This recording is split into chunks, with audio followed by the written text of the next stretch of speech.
বন্যাতে হল দে, রক্ত লাগলে রক্ত দে, 1 2 3 4 স্লোগানে স্লোগানে মুখর রাজধানীর কাকরাইল মোড়। পূর্ব ঘোষণা অনুযায়ী শুক্রবার সকালে গণসমাবেশে অংশ নেন শিক্ষক শিক্ষার্থীরা। কয়েকজন আন্দোলনকারী অসুস্থ হয়ে পড়ায় ঘণ্টাখানেক দেরিতে শুরু হয় কর্মসূচি।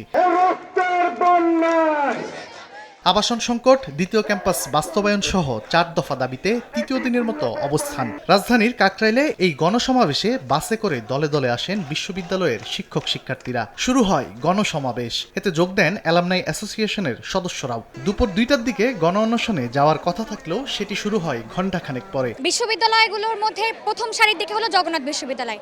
সেখানে আবাসন কেন থাকবে না? আমরা কেন এ থেকে বঞ্চিত থাকব?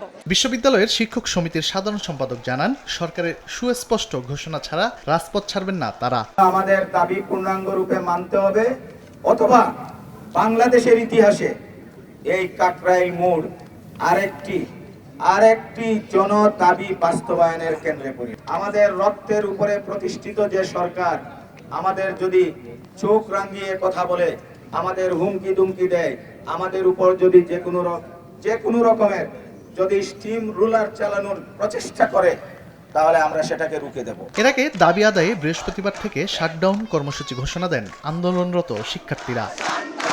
তানভীর হাসান মেঘ, সময় সংবাদ, ঢাকা।